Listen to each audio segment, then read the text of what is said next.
Salut, c'est Clémence. Mais vous pouvez me retrouver sous le nom d'Orphea sur Instagram. Et je suis ici sur YouTube, ce qui m'est très bizarre, pour vous présenter ma palle pour le Summer Break Challenge. Donc qu'est-ce que le Summer Break Challenge? Si vous n'avez pas vu la vidéo qu'on a faite avec Amy sur la présentation de ce challenge, je vous invite à aller la voir. Mais du coup, un petit récapitulatif. C'est un challenge qu'avec Amy, on organise du 13 juin au 31 août de cette année. Et du coup voilà, je vais vous montrer ma petite palle, enfin petite. J'ai 15 livres à vous présenter, donc je vais essayer d'être concise pour que ce soit plus simple à Amy pour le montage, etc. Donc voilà, si je regarde beaucoup ici, c'est parce que j'ai ma petite fiche avec les noms des livres et les critères que je vais essayer de valider pour que ce soit un peu plus facile pour moi. Donc voilà, j'ai rangé les livres par genre et par thème du challenge, donc comme ça, c'est pour ça que vous allez voir beaucoup d'un seul coup de romans classiques, de la fantasy, tout voilà, j'ai essayé de bien tout organiser pour que ce soit plus simple. Donc on commence. Donc je sais pas si je l'ai dit, j'ai 15 livres à vous présenter, mais il est très probable qu'il y en ait qui se rajoutent. Et aussi, là je dis je vais valider ce critère là pour ce livre là, tel critère nanana, mais il est très probable que je change d'avis après que j'ai lu le livre, parce que la majorité, enfin tous, je ne les ai pas lus. Il y en a même que je ne connais pas du tout. Donc ça a été pour certains un peu compliqué à choisir quels critères j'allais valider, mais donc une fois que je les aurai lus, ça va peut-être m'aiguiller et m'aider et je changerai peut-être d'avis. Donc du coup c'est pour ça, suivez-nous sur Instagram, parce que en tout cas moi je vais, dès que j'aurai fini un livre, je vais mettre en story les templates avec les critères que je valide. Donc on commence avec Call Me By Your Name de André Aciman, publié chez Atlantic Books. C'est une maison d'édition anglaise, ou je sais pas, américaine, parce que je l'ai acheté en VO. Donc c'est le livre qui a inspiré le film. Je n'ai ni lu le livre, ni vu le film, mais il me tentait de fou. Mais je peux réussir à vous faire un mini résumé de ce que j'en sais. Donc en fait c'est une romance entre un jeune de 17 ans et un adulte, donc romance interdite. Et donc c'est une romance LGBTQIA+, parce que c'est entre deux hommes. Voilà, c'est le peu que j'en sais, et après il y a le résumé, mais je suis pas douée à résumer le résumé, donc voilà. J'aimerais valider deux critères du thème romance classique poésie. Donc je vais valider avec ce livre le critère romance principale LGBTQIA+, qui provient de trame classique romance poésie, et provenant de la catégorie lieu, j'aimerais valider le critère pays déjà visité ou que j'aimerais visiter, parce que ça se passe en Italie et aussi à Rome. Et j'ai déjà visité plusieurs fois l'Italie et Rome. Donc voilà, c'est des critères faciles à prendre, à valider. Donc voilà, celui-là c'est un des plus simples à trouver les critères. Ensuite, je vous présente Pour ce qu'il me plaît je vais la mettre à peu près, de Laure Buisson, donc publié chez Le Livre de Poche. Si je me souviens bien du résumé, c'est en fait l'histoire d'une femme qui voit son mari se faire tuer sous ordre du roi, je sais pas si ça se dit, et en fait elle veut se venger. Et donc elle va devenir capitaine de pirates, voilà, elle va être sur les flots. Vous allez voir, la piraterie, c'est un bon thème là de tout ça, et aussi en fait les vacances, l'été. Voilà, j'ai fait ma palle par rapport à ça. Donc voilà, et ce que j'ai fait, j'ai pas trouvé de critères qui me plaisaient dans le thème romance classique poésie, puisque c'est un roman. Mais du coup j'aimerais valider deux critères qui viennent du tronc commun. Le critère, un livre dont je n'ai pas entendu parler ou peu entendu parler, et celui-là j'en ai jamais entendu parler. Et le critère, lire un one-shot, parce que c'est un one-shot. Donc voilà. Ensuite, le livre Mémé dans les orties de Aurélie Valonne, publié chez J'ai lu, ou c'est Livre de Poche? Livre de Poche. Voilà, donc si je me souviens bien, c'est en fait l'histoire d'un vieil homme de 83 ans qui... c'est une teigne, il est désagréable, il aime personne, et en fait il perd littéralement goût à la vie lorsque sa chienne disparaît. Et en fait sa vie va un peu basculer quand il va rencontrer une petite fille et une mémé geek, c'est ce qu'ils disent, une mémé geek de 92 ans, qui va, voilà, ça va lui faire chambouler son quotidien. J'adore les livres d'Aurélie Valonne, ça fera le 3e livre que j'ai lu d'elle, donc j'ai vraiment hâte, il va se lire super rapidement. Et du coup, dans le thème classique romance, poésie, roman, parce que c'est un roman, j'aimerais valider le critère provenant de trame, présence d'animaux, parce que sa chienne disparaît, voilà. Et un critère provenant du tronc commun, livre avec minimum 3 couleurs sur la couverture. Donc petit, voilà. Ici, ça se voit pas beaucoup, mais là, l'écriture du titre est en bleu. Le rouge, bien évidemment, et le titre de l'auteur est en sorte de jaune marron. Voilà. Ensuite, Le Soleil et ses fleurs, c'est ça, de Ruy Picard, paru chez Pocket, qui est un recueil de poèmes. Voilà, donc j'adore les couleurs très estivales, le jaune, bon ça se voit pas mais il y a du bleu. Et donc celui-là, j'ai pas trouvé mon bonheur dans les critères provenant de classique romance poésie. Et donc j'aimerais valider 2 critères qui proviennent du tronc commun. Le premier, c'est livre lu en moins de 24 heures, parce que les 2 autres recueils de poèmes que j'ai lus de Ruy Picard, je les ai lus en une soirée. Et le critère auteur que j'ai ou que j'aimerais rencontrer. Je l'ai pas rencontré, j'aimerais beaucoup rencontrer Ruy Picard. Donc voilà, petit disclaimer, enfin je sais pas, si je parle beaucoup du nez, c'est parce que je suis malade. Voilà. Ensuite, l'été de tous les possibles. C'est très drôle, vous allez voir, parce que le prochain livre, c'est à peu près le même résumé. Je comprends. L'impression, ils se sont tous mis d'accord. Du coup, l'été de tous les possibles de Jennifer Niven, paru chez Gallimard Jeunesse. Donc, si je me souviens bien de l'histoire, c'est en gros Claudine, elle s'appelle, qui en fait veut vivre le meilleur été de sa vie. Donc elle est jeune, je crois. Hein. Donc elle veut flirter avec voilà tous les garçons qu'elle croise, elle veut aller en boîte de nuit, elle veut voilà vivre le meilleur été. Mais tout bascule, tous ses plans tombent à l'eau quand ses parents lui annoncent qu'ils vont divorcer.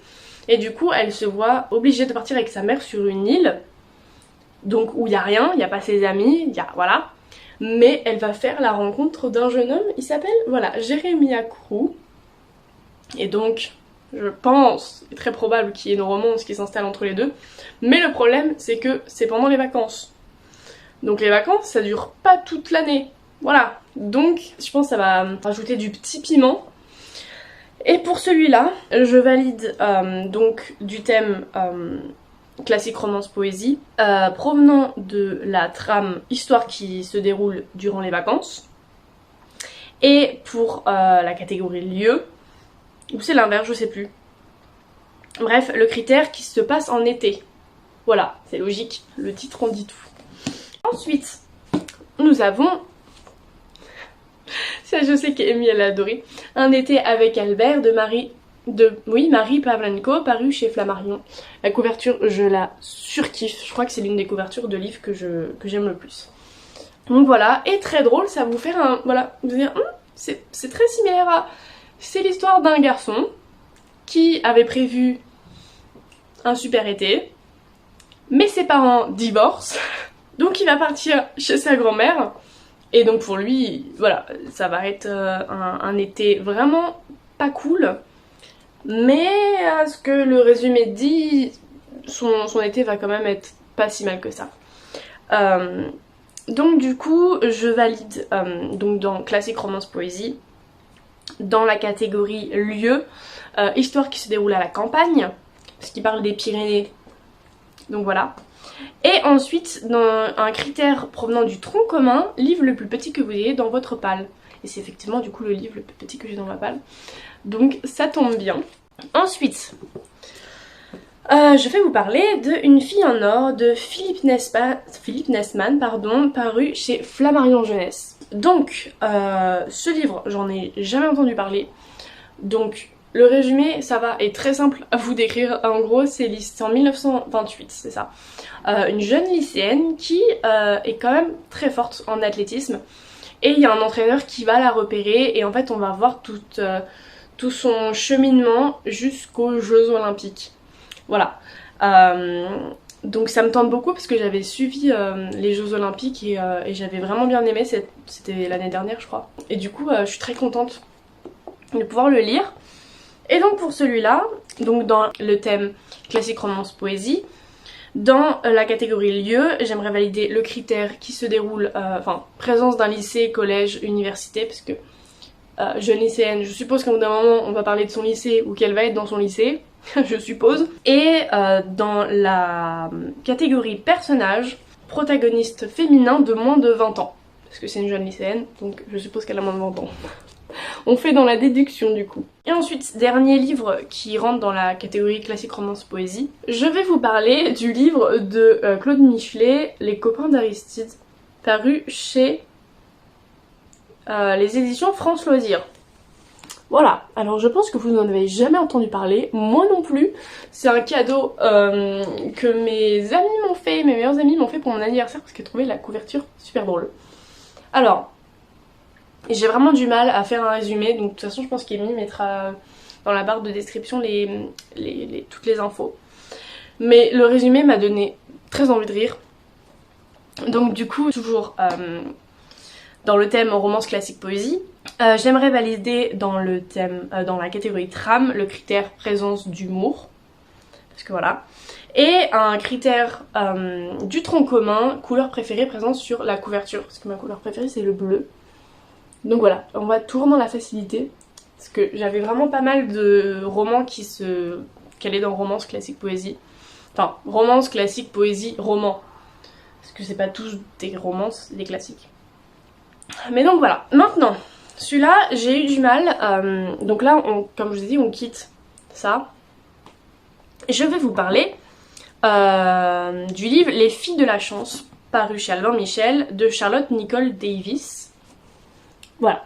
Vu que je l'ai pas lu, je savais pas où le classer dans le genre. Donc ce que j'ai fait, comme pour d'autres, je suis allée sur Babelio et ils mettent un petit encadré avec plein de mots-clés par rapport au livre. Et ils mettaient dystopie, donc je suppose que c'est une science-fiction. Et donc en fait on suit l'histoire de filles, on les appelle les filles de la chance parce qu'elles ont été vendues. On leur a privé de leur liberté. Et en signe distinctif, comme on peut voir, je sais pas si ça va bien se voir, elles ont une petite fleur en fait, comme un peu un tatouage pour les distinguer, qu'on remarque que ce sont des filles de la chance. Et en fait leur vie va basculer lorsque l'une d'elles va tuer accidentellement un homme. Et du coup ça va un peu être une chasse à l'homme, genre on va essayer de les retrouver pour je sais pas plus, mais voilà, pour leur faire payer ce qui s'est passé. Et on tourne la page. Et pour celui-là, pour l'instant, j'ai mis qu'un seul critère, parce que vu que je l'ai pas lu, je sais que ce que le résumé m'en dit. Et vu que je le connais pas, voilà. Mais donc, dans le thème science-fiction, et dans la catégorie trame, dystopie, parce que soi-disant c'est une dystopie. Donc voilà, mais je pense qu'il y en a d'autres qui... Enfin, je pense que mon avis va changer, et des critères vont venir à moi plus facilement une fois que je l'aurai fini. Mais du coup voilà. Alors là, c'est très drôle, enfin très drôle. Parler de The Bone Season, tome 1, paru chez Deux Axus, de Samantha Shannon. Pourquoi c'est drôle? Parce qu'avec Amy, ça fait plus d'1 an qu'on doit le lire. Et en fait, on prévoit peut-être de le lire cet été, toutes les deux en lecture commune, pour le challenge justement. Mais d'abord, on aimerait en lire un autre en lecture commune que je vais vous présenter après. Donc celui-là, c'est pas sûr que je le lise durant ce challenge. Peut-être, mais peut-être pas. Et en fait, du coup, si vous avez vu la vidéo qu'on avait faite toutes les deux, il y a pas si longtemps que ça, où on avait fait un petit haul après une virée librairie, on avait du mal à résumer le livre. Et là, quand je viens de le lire, bah, je comprends pourquoi j'ai pas réussi à retenir, parce qu'il y a vraiment beaucoup d'informations. Parce qu'on parle en fait d'une fille, donc c'est en 2059. Non, Paige qui travaille pour une organisation criminelle et elle arrive à, je pense, lire dans l'esprit des gens parce qu'ils disent récolte des informations pénétrant dans l'esprit des gens. Donc je suppose qu'elle peut un peu lire dans leurs pensées. Donc voilà, ça fait un peu des super pouvoirs entre guillemets. Et elle va être déportée vers une colonie occupée par les Rephaim, une race venue d'un autre monde. Alors là, quand j'ai lu le résumé, je me suis dit wow, où est-ce que je vais pouvoir valider ce livre? Et sur Babelio, il mettait fantasy, fantastique, science-fiction. Donc je pense que lui aussi, si on le lit, ce sera après que je vais pouvoir me dire ok, je valide ces critères-là. Et donc pour l'instant, je m'étais dit que je validerais le critère du tronc commun, lire une lecture commune si on se le lit. Après, du coup, on verra bien. Ensuite, donc là, on rentre vraiment dans le fantasy fantastique. Je vais vous parler de La carte des confins de Marie Réplin, paru chez Pocket Jeunesse. Donc lui, je savais pas trop où le mettre non plus. Sur Babelio, ils mettent fantasy fantastique. Donc voilà, je fais confiance à Babelio. Et donc on a une histoire de piraterie, mais je pense que vous connaissez l'histoire parce qu'elle a beaucoup tourné. Le tome 2 est sorti il y a pas longtemps. Et Amy, je sais que t'as lu le tome 1 et que t'avais adoré. Et du coup pour celui-là, le résumé, j'ai un peu du mal à le faire, j'ai essayé tout à l'heure. Mais en gros, d'un côté, on a Kali qui est une voleuse et qui a récupéré un compas marin enchanté qui permettrait de montrer, de trouver la carte des confins. Et de l'autre côté, on a Blake, c'est ça, Blake, j'ai bien retenu, qui justement est un pirate qui veut avoir de la renommée et qui a envie d'explorer les confins. Et du coup, leurs chemins vont se croiser et on va suivre leur périple. Et du coup, je savais pas trop où le mettre, jusqu'à ce que je lise bien le résumé. Blake va convaincre Kali de l'aider dans sa quête. Le mot quête.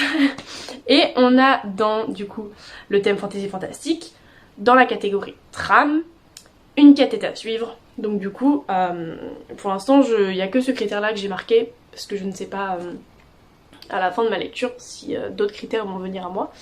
Mais du coup, voilà. Ensuite, toujours un peu dans l'eau, tout ça, le trône des 7 îles de Adaline Grace, paru chez Deux Axus. Voilà, cette couverture est une pépite. Donc, si j'arrive bien à résumer, on suit l'aventure de Amora, qui est une princesse, et sa famille, en fait, c'est le roi et la reine du royaume, et elle est fille unique, donc elle est l'héritière de ce trône. Et en fait, pour montrer que vraiment, bah voilà, ils sont puissants, et bah elle doit, dans une sorte de... C'est pas une fête, mais voilà, il y a une sorte de représentation, et elle doit montrer l'étendue de ses pouvoirs, mais sauf que tout ne se passe pas comme prévu. Et elle va devoir fuir. Et lors de cette fuite, elle va rencontrer des nouvelles personnes, elle va... Cette phrase me donne trop envie de lire le livre. Elle va affronter des monstres légendaires, croiser le chemin d'une sirène redoutable. Voilà, ça me donne trop envie.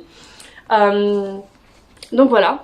Et donc pour celui-là, je valide donc toujours dans la catégorie, enfin toujours dans le thème fantasy fantastique. Dans la catégorie trame, famille royale en haut de la société. Voilà. Et dans la catégorie personnage, j'aimerais valider le critère, le protagoniste a des capacités. Parce que du coup elle a des pouvoirs, ça coule de source. Harry Potter, le tome 4, donc la coupe de feu, paru chez Gallimard Jeunesse, donc de J.K. Rowling. Celui-là compris et les deux qui suivent, ce sont des tomes, enfin c'est des tomes, c'est pas les tomes 1. Du coup si je vous raconte l'histoire, ça peut vous spoiler. Je pense qu'Amy vous mettra dans la description les résumés des livres. Mais je pense que Harry Potter, vous connaissez quand même l'histoire. J'ai eu super du mal à trouver deux critères. Le premier a été simple, donc dans toujours fantasy fantastique, dans la catégorie personnage, donc le protagoniste a un meilleur ami, enfin un ou une meilleure amie, là dans le cas en plus il a les deux. Donc voilà, et ensuite j'ai hésité entre le critère château digne d'un conte de fées, parce que Poudlard, voilà, mais après j'étais en mode c'est une école, donc je sais pas si ça peut compter. Ensuite j'avais le critère impossible de sortir de ce huis clos, parce que à un bout d'un moment, spoil alert, ils sont dans un labyrinthe. Mais en même temps ils en sortent. Et après je me suis dit, donc toujours dans la catégorie trame, le critère de la magie noire. La magie noire est omniprésente, parce que même si la magie noire est pas ce qui domine là le monde, parce que les gentils sont quand même plus nombreux, c'est eux qui ont le pouvoir entre guillemets, les personnes pratiquant la magie noire ils ont un rôle très distinct dans ce tome là. On a donc spoil, mais je pense que quand même les gens connaissent l'histoire de ce tome 4, mais dès le début avec la coupe du monde de Quidditch, il y a le terrain là où il y a tout le monde qui dort, là, le terrain vague, où il y a les mange-morts qui débarquent, qui mettent tout à feu et à sang. Donc il y a toujours comme ça, tel une sangsue, il y a toujours la magie noire qui est présente dans l'histoire. On parle pas de la fin, voilà, mais toujours cette idée de magie noire qui est là du début à la fin de ce tome. Et d'ailleurs je trouve que c'est vraiment dans ce tome là d'Harry Potter où on rentre vraiment dans le Voldemort est là. Bref. Du coup voilà, avant-dernier livre, il s'agit du tome 2 de la Communauté du Sud, donc Mortel corps à corps de Charlène Harris. Donc peut-être que vous connaissez, cette saga a été adaptée en série qui s'appelle True Blood et c'est comme ça que je l'ai connue. Donc là vu que c'est le tome 3, je vais pas vous raconter l'histoire parce que bah, ça va vous spoiler. Mais du coup, pour celui-là, donc on a des histoires de vampires, loups-garous, des fées, même des sorcières. Donc du coup, toujours fantasy fantastique. j'aimerais valider le critère dans trame romance entre espèces, parce que on a cette romance entre Bill qui est un vampire et Sookie qui est humaine. Voilà, j'en dis pas plus. C'est aussi un livre romance, enfin c'est un livre romance aussi. Je valide dans le thème romance, dans la trame triangle amoureux. Voilà, j'en dis pas plus. Mais voilà. Voilà pour celui-là. Et enfin, on termine avec le tome 2 de Vampiria, donc La Cour des Miracles, de Victor Dixon, paru chez Robert Laffont, dans la collection R. Donc c'est celui-là avec Amy qu'on aimerait se lire en lecture commune, parce que le tome 3 va pas tarder à sortir. Donc comme ça, voilà. Donc pareil, je vais pas vous faire le résumé, parce que c'est le tome 2. Donc voilà. Mais en gros, dans le tome 1, j'arrive bien à m'en souvenir parce que je l'ai lu quand même il y a un petit bout de temps. Donc c'est dans un passé revisité. Donc en gros, on a Louis XIV, donc le roi soleil, qui est plus le roi soleil parce qu'en fait il s'est changé en vampire. Et donc on a toute cette royauté en gros qui sont des vampires. Et on a Jeanne en fait qui voit donc qui fait partie vraiment du bas peuple, qui voit toute sa famille se faire exterminer. Voilà, ils vont tous mourir comme ça, pof. Et en fait elle veut se venger parce que les gens qui ont tué sa famille sont des gens qui sont en gros rattachés au pouvoir du roi, donc elle a envie de se venger de ce roi qui a tué toute sa famille. Et donc elle va se faire passer en fait pour une personne de la noblesse.